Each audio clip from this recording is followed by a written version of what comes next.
Ladies and gentlemen, boys and girls, welcome back for another story. Today's story is brought to you by Ms. Laura Shadley, who teaches kindergarten. So if you like this book, stay tuned for the rest of the week, and we still have more Seuss books. This is called If I Ran the Zoo by Dr. Seuss.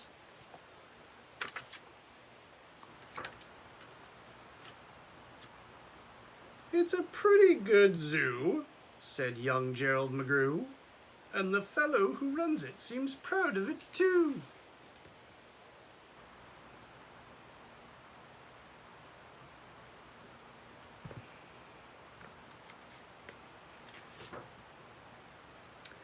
But if I ran the zoo, said young Gerald McGrew, I'd make a few changes. That's just what I'd do. The lions and tigers and that kind of stuff they have up here now are not quite good enough. You see things like these in just any old zoo? They're awfully old-fashioned. I want something new.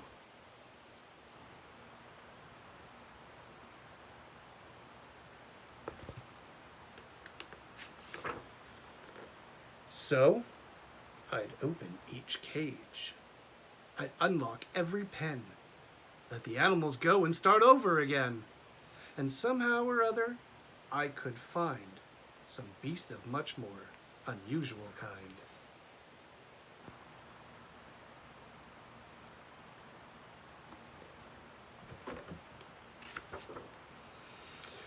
A 4-footed lion's not much of a beast.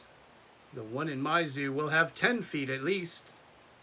5 legs on the left and 5 more on the right. Then people will stare and they'll say, "What a sight! The zookeeper, new keeper Gerald's quite keen. That's the good old darndest lion I've ever seen."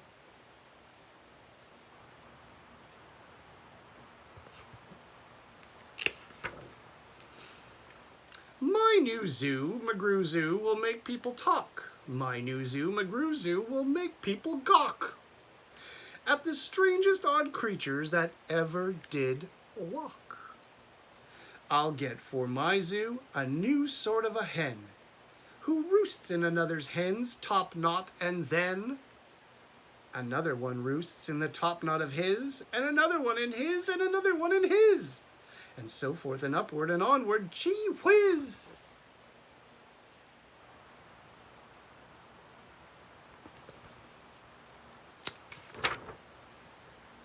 But that's just the start. I'll do better than that. They'll see me next day in my zookeeper's hat, coming into my zoo with an elephant cat. They'll be so surprised they'll all swallow their gum. They'll ask when they see my strange animals come, "Where do you suppose he gets things like that from?"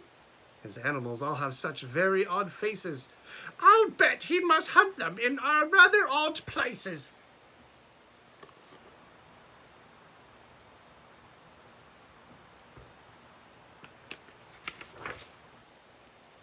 "And that's what I'll do," said young Gerald McGrew. "If you want to catch beasts you don't see every day, you have to go to places quite out of the way. You have to go to places no other can get to, and you have to get cold and you have to get wet too.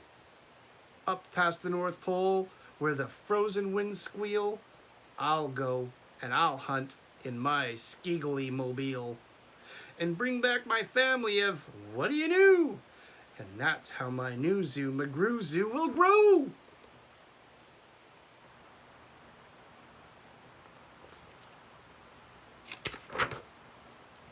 I'll hunt in the mountains of Zomba-Mantant with helpers who all wear their eyes at a slant, and capture a fine fluffy bird called the bustard, who only eats custard with sauce made of mustard, and also a very fine beast called the flustered, who only eats mustard with sauce made of custard.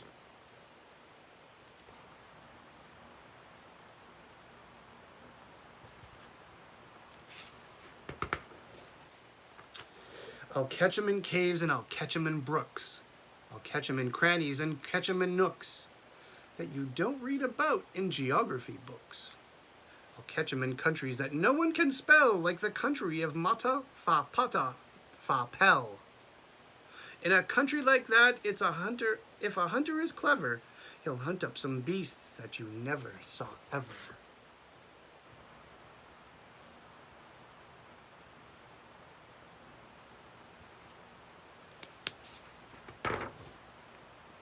I'll load up 5 boats with a family of jotes, whose feet are like cows but wear squirrel skin coats.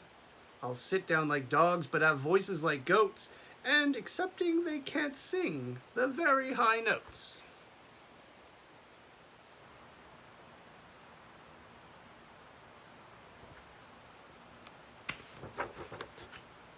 And then I'll go down to the wilds of Nantucket and capture a family of lunks in a bucket. Then people will say, "Now I like that boy heaps. His Newzoo McGrewzoo is growing by leaps. He captures them wild and he captures them meek. He captures them slim and he captures them sleek. What do you suppose he will capture next week?"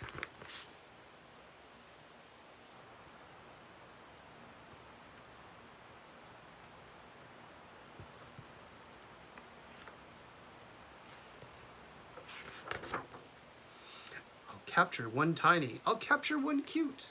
I'll capture a deer that no hunter would shoot. A deer that's so nice he could sleep in your bed, if it weren't for those horns that he has on his head.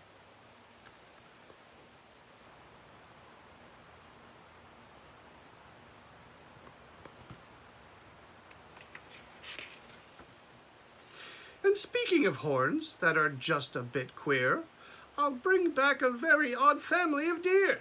A father, a mother, 2 sisters, a brother, whose horns are connected from one to another. Whose horns are so mixed they can't tell them apart. Can't tell where they end and can't tell where they start. Each deer's mighty puzzled, he's never yet found if his horns are hers or the other way around.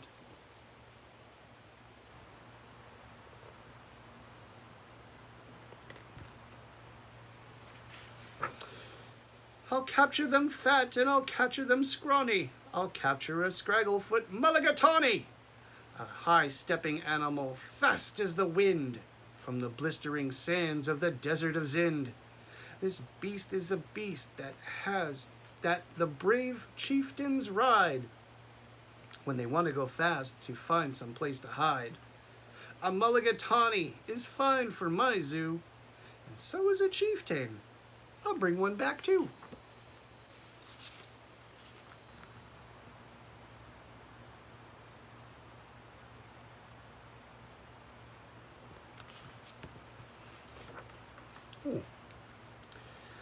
In the far western part of southeast North Dakota lives a very fine animal called the iota. But I'll capture one who is even much finer in the northeastern west part of South Carolina. When people see him, they will say, "Now by thunder, this Newzoo McGrewzoo is really a wonder."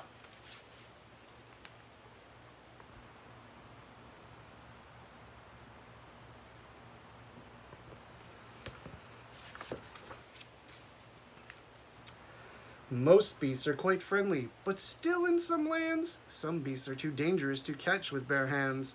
For those are ugly and vicious and mean, I'll build a bad animal catching machine. It's rather expensive to build such a kit, but with it a hunter can never get bit.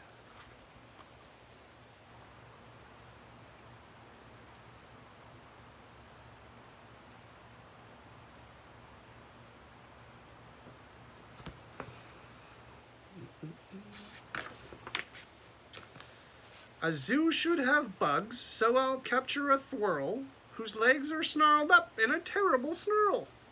And then I'll go out and I'll capture some chugs, some keen shooter, mean shooter, bean shooter bugs.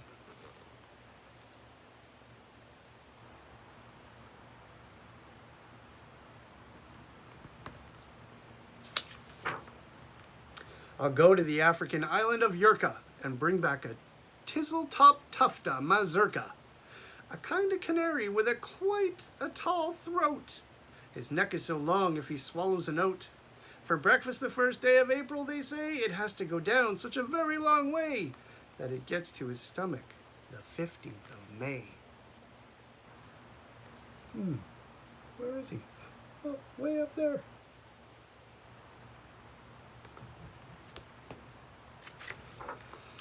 I'll bag a big bug who is very surprising, a feller who has a propeller for rising, and zooming around making cross-country hops from Texas to Boston with only 2 hops. Now that sort of thing for a bug is just tops. And when I've caught him, then the next thing you know, I'll go and I'll capture a wild tic-tac-toe with X's that win and with zeros that lose. He'll look mighty good in the zoo of McGrews.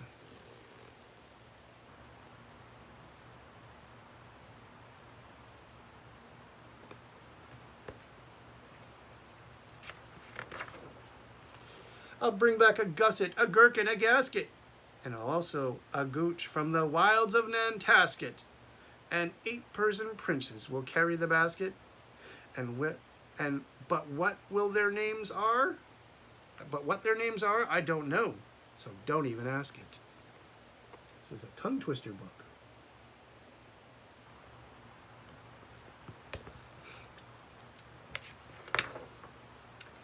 In a cave in Khartoum lives a beast called the Natch that no other hunter's been able to catch. He's hidden for years in his cave with a pout, and no one's been able to make him come out. But I'll coax him out with a wonderful meal that's cooked by my cooks in my cooker-mobile. They'll fix up a dish that is just to his taste. 3 chicken croquettes made of library paste. Then sprinkled with peanut shucks, pickled and spiced, then baked at 600 degrees and then iced. It's mighty hard cooking to cook up such feasts, but that's how the new zoo, McGrew Zoo, gets beasts.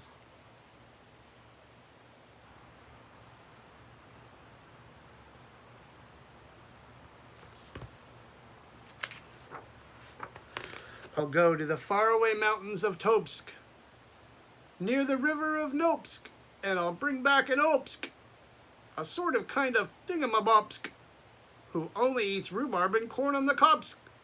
Then people will flock to my zoo on a mopsk. McGrew, they will say, does a wonderful jobsk. He hunts with such vim and he hunts with such vigor. His new zoo, McGrew Zoo, gets bigger and bigger.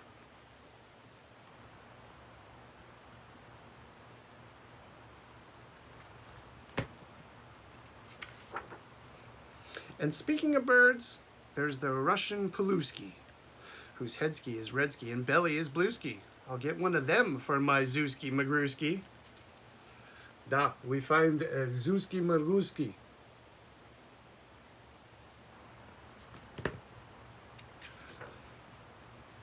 Then the whole town will gasp. Why, this boy never sleeps. No keeper before ever keep when he keeps. There's no telling what that young fellow will do. And then just to show them, I'll say, "Ka-true," and bring back an itch-cutch, a preep and a prue, a nurgle and nerd, and a seersucker too.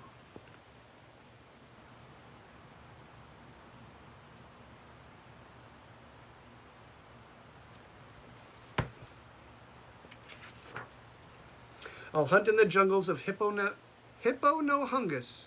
and bring back a flock of wild Biponobungus.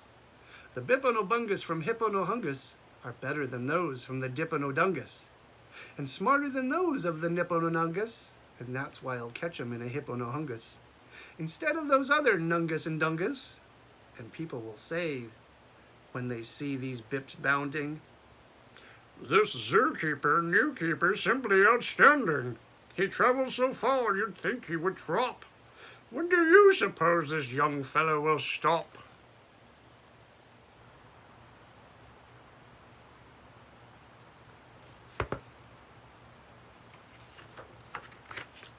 Stop? Well, I should, but I won't stop until I've captured the Phizima-Wizzimadil, the world's biggest bird from the island of Guac, who only eats pine trees and spits out the bark. And boy, when I get him back home to my park, the whole world will say, "Young McGrew's made his mark. He's built a zoo better than Noah's whole ark." These wonderful, marvelous beasts that he chooses have made him the greatest of all the McGrewses.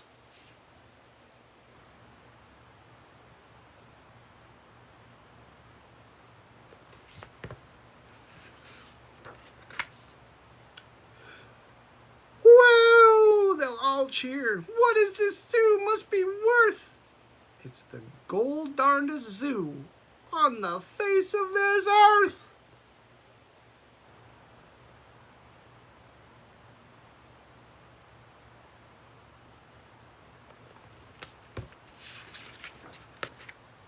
Yes, that's what I'd do, said young Gerald McGrew.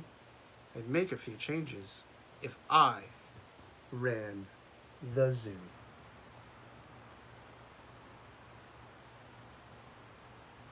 Young Gerald McGrew. Hope you enjoyed the story, people.